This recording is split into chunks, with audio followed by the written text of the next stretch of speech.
Hello, Austin. My name is Jocelyn Vokes with the Austin Independent School District. We are a little more than a month away from the first day of school.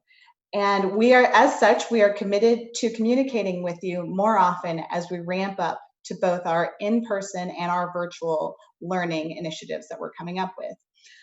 We will be communicating more frequently with you. And today, as we launch this communication, we're going to have a question and answer session with our superintendent, Dr. Paul Cruz, and our board president, Jeronimo Rodriguez. I'll turn it over to President Rodriguez so that he can open it up with a few opening comments. Thank you for joining us. This is a challenging time for all of us, but we will do our best for our students and staff. And you know, we all want answers, and we're working through the questions together. We recognize that as a school district, we're responsible for over 92,500 individuals, 80,000 students, and over 12,500 employees and their families. And we do not take our decisions and planning lightly. Thank you, Trustee Rodriguez. If we could please have some opening remarks from Dr. Paul Cruz.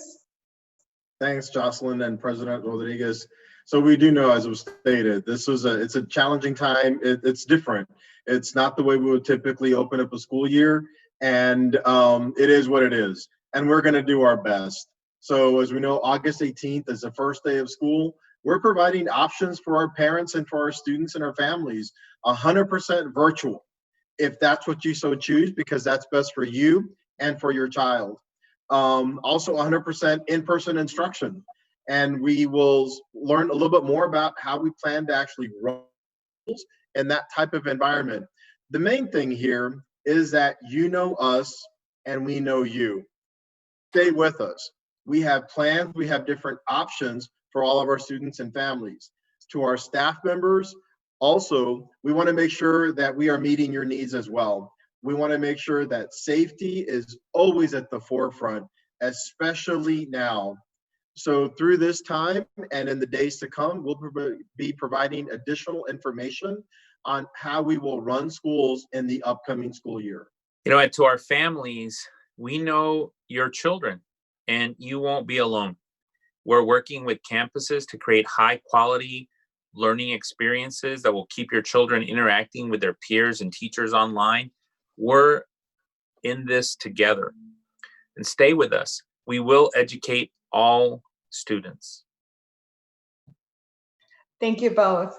So to kick off our question and answer session for this, I'll direct the first question to you, Dr. Cruz. As far as general logistics are concerned, so you mentioned that already that when school will start, it'll be August 18th. Can you give us more of an idea of how instruction is going to be delivered? So August 18th is the first day of school. Before that time, we will be sharing information around specific school information and also special program information. Our campus principals will share with their specific communities their schedules for their students at particular grade levels. And we'll have additional information about how that school will run, given the district parameters and expectations around educating all of our students. When we talk about 100% virtual, we know that many families have said, I'm concerned. There may be some underlying health conditions. There may be concerns about coming into school. And so that's why we're providing an option that's 100% virtual. We want to meet the needs of our students and their families. So that's where the 100% virtual comes in. We also know that there are some families that want to provide in-person instruction for their children. As teachers, and I've been in public school education, we know we do our best work when we have our kids with us in our classrooms. Given today's conditions, that may not be, and we know that it's not for all. Several have indicated that it isn't. So we want to make sure to provide that option for our families if in-person instruction is going to be the best approach for their child. We are studying how we're going to do this. We have some survey information that's gone to our families and to our staff. So we're making decisions based on the needs of individual students and staff members. President Rodriguez, maybe you can answer this question. How is it that the parents are going to notify the district regarding their preference, whether they prefer in-person or virtual instruction? You know, we always make the best decisions when we have more information, and the closer we have that information to that decision, the better decisions we can make. So families have received a family pulse survey in their email that if they can complete and return it, or if they've already completed it, thank you so much. I know that we were going to send another survey out in August to confirm the family's preference, because we're trying to make final adjustments based on answers from the staff and family who plan to return. And the closer, like I said, the closer we make that decision, we want to make sure that we're 2 weeks out. So around August 3rd or August 4th, we will make sure that we have that information and make the decisions we need to at that time in the best interest of the students and our staff. And obviously health and safety is of the utmost priority when we're making those decisions.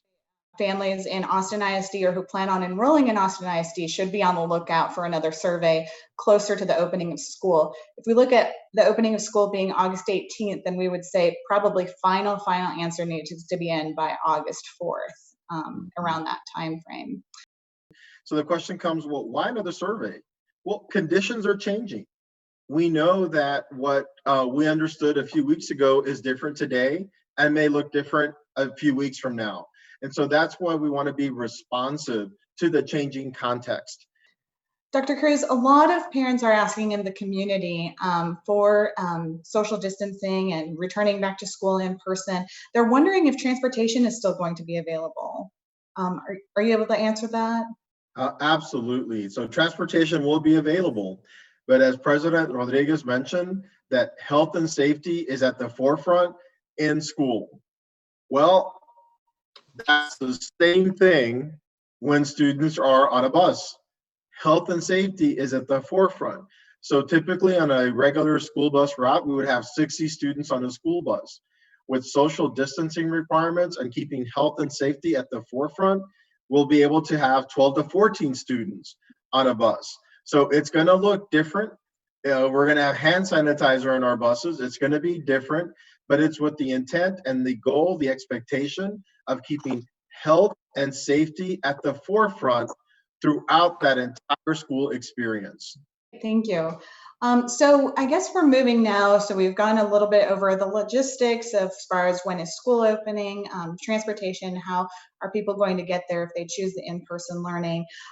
Now we need to move into academics.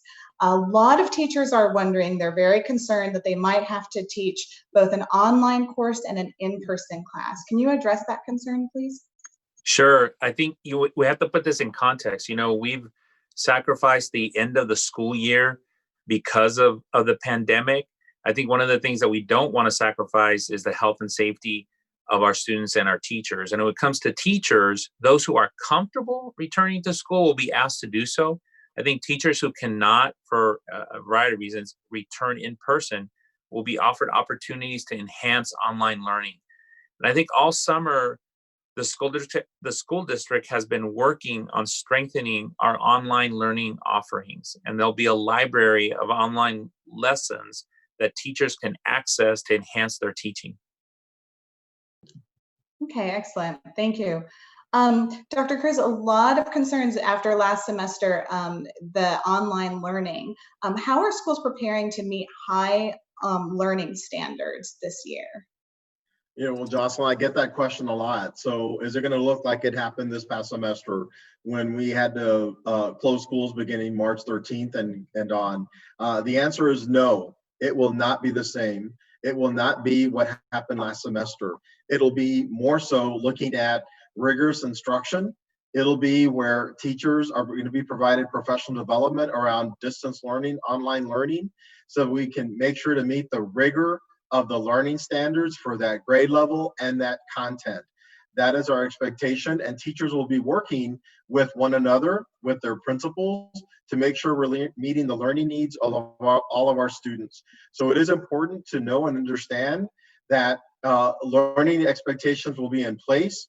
We will continue with those learning expectations for all grade levels and all content to make sure we're meeting the rigorous learning standards that we know our kids want and that they deserve. Secondly, we want for parents to be able to understand where their child is throughout the entire school experience. We want to know exactly how the student is progressing and where areas are need to be ramped up to make sure that we're meeting student learning needs and that students are learning the content. With that, we also want students to know. So by using Blend, by using our online learning platform, parents and students and teachers will be able to monitor lessons, instruction, and see how a student is progressing and see where we need to actually then ramp up instruction to make sure to meet the learning needs for all of our students. That sounds great. President Rodriguez, a lot of parents are concerned. They want to be sure that we're going to be able to serve students with special needs and language learners. Is that being thought about throughout this process? Yes, absolutely. In fact, we ought to thank our teachers and staff who have been addressing these issues over the last few months and really appreciate all of their service. You know, one of the reasons this is really important is because services for students with special needs are just so specialized, and campuses will be working on individualized plans for the education of each student. And in terms of language learning, that'll continue to happen in remote and in-person settings. That's great. Dr. Cruz, a lot of parents have been wondering. I've been seeing a lot of chatter on social media that they're saying just jump ship, go ahead and just go homeschooling. What would you say the benefits are for AISD at home learning versus parents trying to take on homeschooling alone? The first thing I'd say is that parents, you know us, and we know your children. Our principals know you, we know our kids, our teachers know you, they know our kids. You know who we are, and we can have that, continue that strong relationship to make sure to meet the needs of all of our students. And I think that's first and foremost. Those relationships, that ethic of care hasn't changed. That is actually stronger now more than ever. I know our teachers and our principals want all of our kids in our classrooms already. We just know that today's conditions, in these situations, that can't happen. But the relationships that we fostered, that we care, that we're going to take care of our kids, that's still at the forefront for all of our teachers, all of our campus staff members, and all of our principals. So here is what a sample schedule may look like. Now, please know this is a sample schedule. It will be different as it is today. Our schools do follow different schedules, even within a school. A teacher then sets up schedules based on the needs of her students, but we have certain parameters. And you can see here with our schedule that we will be offering the supports and the level of instruction that we've done in the past. So there's always language arts, teaching students how to read, write, speak, and listen. That's the essence of why we teach language arts. That's around communication and communication systems. Mathematics around problem solving. You can see in the school day, there will be these opportunities around learning the content, language arts, math, science, social studies. Physical activity is so important in our district. There is room in our schedule to make sure that we're meeting those expectations around physical education. And also you see social emotional learning. We know that our kids have experienced something so different that they've not been through in the past. And I know that many of our students, as do our teachers, they miss those relationships. And social emotional learning is needs to be strong now more than ever to make sure that we're meeting the learning needs, the social emotional learning needs of our students.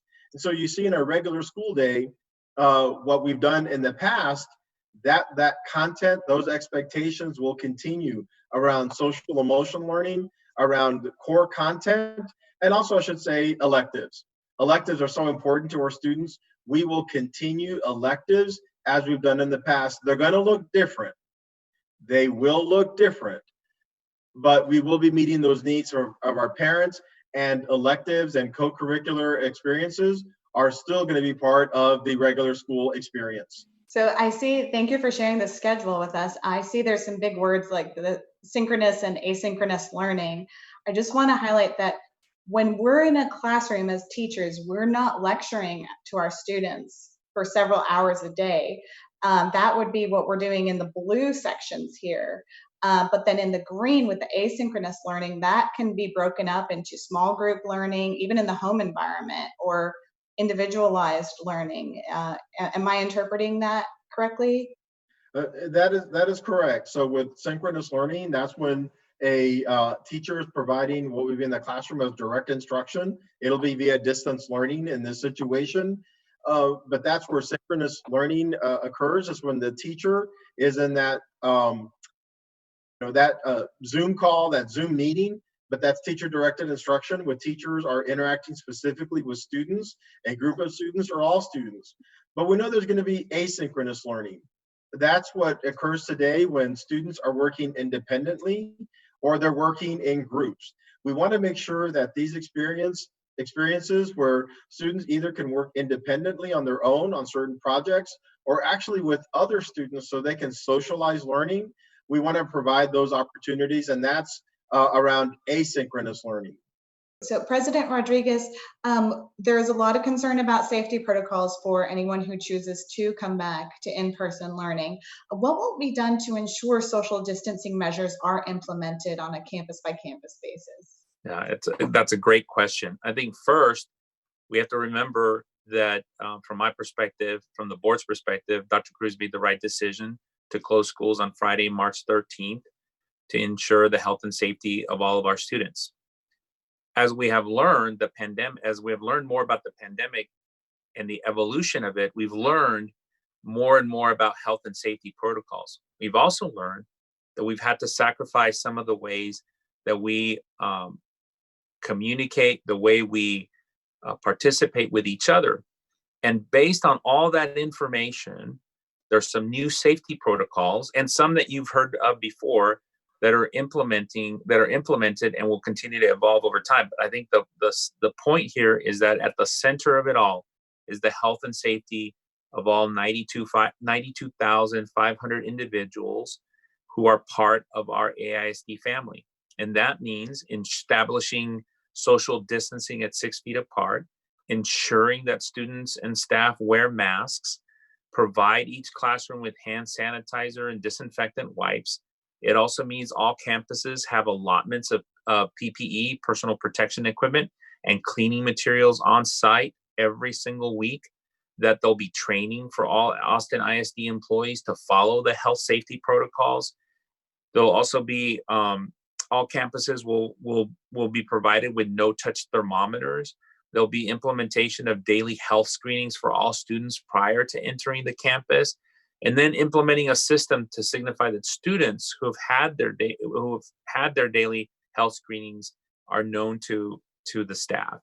I think at the end of the day, it's really about ensuring that we protect our students, our teachers, our staff, and our community, because at the end of the day, that's what really is important, to ensure that we're providing a quality education to every single child. Thank you. Dr. Cruz, President Rodriguez spoke a lot about the personal protective equipment. Can you elaborate a little bit more? What is the district planning to provide to staff? Okay, absolutely. So as President Rodriguez mentioned, we will have personal protective equipment for our students and for our staff members. Again, it's keeping health and safety at the forefront and making sure everything we do is meeting those standards. So as we were preparing our budget, health and safety is always there, but PPE was not. Well, we knew we were going to provide learning opportunities for our students, so we had to pivot. And so our board approved in our budget around a $13 million allocation around personal protective equipment to make sure that we're providing the masks and sanitizers and additional cleaning supplies so that we can make sure that our campuses are clean, and actually all of our learning environments are clean and safe for our students. So if a student comes to school and doesn't have a mask, we're going to have provide them with a mask. If a staff member comes into campus and doesn't have that, we're going to provide a mask for them.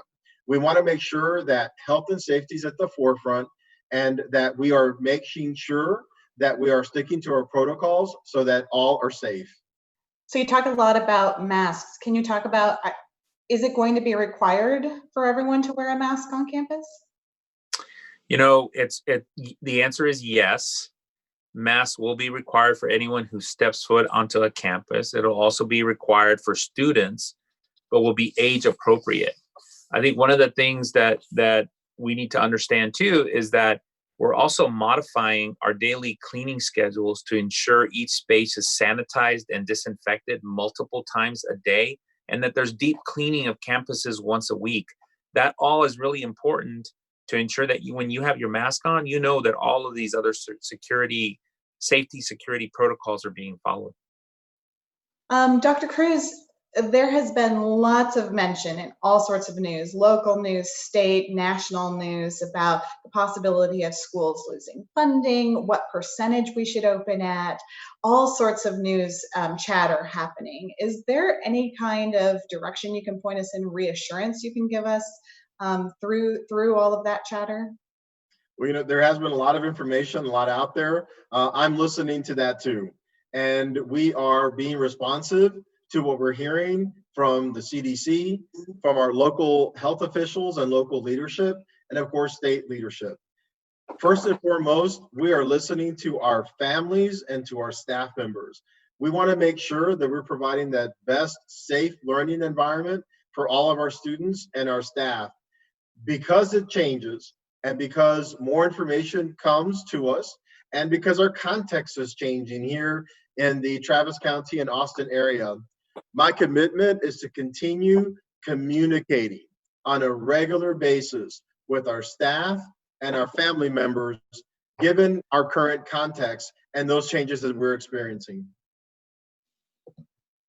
Great. So it sounds like, not if plans will change, but more like when and will they change. So President Rodriguez, how do you recommend families stay on top of all of these changes?